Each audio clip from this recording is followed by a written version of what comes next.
കഥാപാത്രമാവുന്നതിന് മുമ്പ് ഈ സ്ക്രിപ്റ്റ് നോക്കാറുണ്ടോ?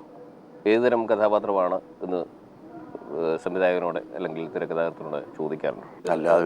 അതല്ല ആ കഥാപാത്രം പറഞ്ഞിട്ടാണോ ഡേറ്റ് കൊടുക്കുന്നത്? ആ റേഞ്ചിലേക്ക് ഇപ്പോഴേ വല്ലതും എനിക്ക് ചോദിക്കാൻ തന്നെ അവകാശം കിട്ടും. താനാരോടോ എന്നോട് കഥാപാത്രം ചോദിക്കാൻ എന്ന് ചോദിക്കുന്ന ഡയറക്ടേഴ്സ് എഴുത്തുകാരൊക്കെ ഉള്ള കാലഘട്ടത്തിൽ നമ്മൾ സിനിമയിൽ അത് ചോദിക്കാൻ പറ്റില്ല. കിട്ടിയത് മേടിച്ച് നിന്റെ ബഗേഴ്സ് കനോട്ട് ബി ചൂസേഴ്സ്.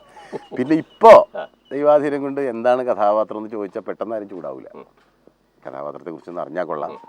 പിന്നെ അത് നേരത്തെ എന്നെ അറിയിക്കുകയും ആ കഥാപാത്രത്തെ ഞാനൊന്ന് കൺസീവ് ചെയ്യുകയൊക്കെ ചെയ്താലേ എനിക്കൊരു നല്ല റിസൾട്ട് ഉണ്ടാക്കാൻ കഴിയുന്നൊരു തോന്നൽ എഴുത്തുകാർക്കും ഉണ്ട്, ഇപ്പോൾ ഡയറക്ടേഴ്സിനും ഉണ്ട്. അതുകൊണ്ട് അവർ പറയാനും പഠിക്കാറില്ല. നമ്മൾ ചില നിർദ്ദേശങ്ങൾ ഈ കഥാപാത്രം നമ്മളെ ഏൽപ്പിച്ചിരിക്കുന്ന കഥാപാത്രം ഭംഗിയാക്കാനായിട്ട് നമ്മുടേതായിട്ടുള്ള ചില ഇംപ്രവൈസേഷൻസ് നിർദ്ദേശിക്കാറുണ്ട്. നിർദ്ദേശം എന്ന് പറയാൻ പറ്റില്ല, റിക്വസ്റ്റ് എന്ന് പറയാൻ പറ്റുള്ളൂ. നിർദ്ദേശിക്കാനൊന്നും നമുക്ക് അവകാശമില്ല.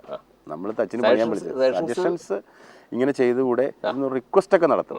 വിവരമുള്ള ഡയറക്ടേഴ്സൊക്കെ അത് അംഗീകരിക്കാറുണ്ട്. ഇപ്പോഴത്തെ നമ്മുടെ ഡയറക്ടേഴ്സൊക്കെ അല്ല, അംഗീകരിക്കാത്തവരുണ്ട്.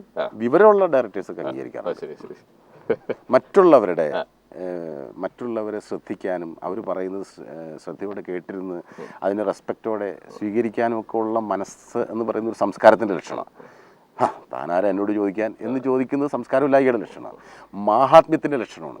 അപ്പം മഹാന്മാരായ നല്ലവരായ ഡയറക്ടേഴ്സ് നമ്മൾ ചോദിക്കുന്ന ഒരു വിഡ്ഢിത്തരമാണെങ്കിൽ പോലും എന്താ എന്നെ കേട്ടിട്ട് അത് അങ്ങനെ ചെയ്താൽ ഇന്ന കുഴപ്പമുണ്ടാവും എന്ന് കൺവിൻസ് ചെയ്യും നമ്മളെ. താനങ്ങ് പറഞ്ഞേ ചെയ്താൽ മതി എന്ന് പറയും അല്ലാത്തവർ. അപ്പോൾ അത് വിവരം കുറവുള്ളവരുണ്ട്. ഞാൻ വലിയവനാണെന്ന് ചിന്തിക്കുന്നവർ ചിലപ്പോൾ തിരിച്ചു പറഞ്ഞു തരും. അല്ലാത്തവർ പറയും എന്നെ അതിങ്ങനെ ചെയ്താൽ കുഴപ്പമുണ്ട്, അങ്ങനെ ചെയ്യുന്നത് നല്ലത്. നമുക്ക് കൺവിൻസ്ഡ് ആവും. പിന്നെ there is no a battle, straight away നമ്മൾ അങ്ങോട്ട് ഒബേ ചെയ്യണം. പിന്നെ അപ്പോൾ ഈ കഥാപാത്രം നമ്മൾ ഇപ്പം ചേട്ടൻ സ്ക്രിപ്റ്റ് വായിച്ചു, അതിലെ ഒരു കഥാപാത്രം ഈ പത്രപ്രവർത്തകൻ അല്ലെങ്കിൽ മറ്റൊരാൾ, അല്ലെങ്കിൽ ഒരു പോലീസുകാരൻ, അല്ലെങ്കിൽ ഒരു ലോറി ഡ്രൈവർ, ഇങ്ങനെ പല പല കഥാപാത്രങ്ങൾ ചെയ്തു കഴിഞ്ഞു. അപ്പോൾ ഈ ക്യാരക്ടർ ആവാൻ വേണ്ടി ചേട്ടൻ പിന്നെ നമ്മുടെ ചേട്ടൻ ഇവിടെയൊക്കെ കണ്ടു മറന്ന അല്ലെങ്കിൽ നമ്മുടെ ജീവിതത്തിൽ കണ്ടിട്ടുള്ള ചില സംഭവങ്ങളൊക്കെ ഓർമ്മ വരും. ഒബ്സർവേഷൻ, നമുക്ക് ജീവിതത്തിൽ പരിചയമുള്ള ചില കഥാപാത്രങ്ങളൊക്കെ പെട്ടെന്ന് മനസ്സിൽ ഓർമ്മ വരും. അവരുടെ മാനറിസംസ്, അവരുടെ ചില ഫീച്ചേഴ്സ്, അവരുടെ സ്റ്റൈല് ഒക്കെ നമുക്ക് ഓർമ്മ വരുമ്പോൾ അത് കുറേയൊക്കെ നമുക്ക് സ്വീകരിക്കാൻ പറ്റും.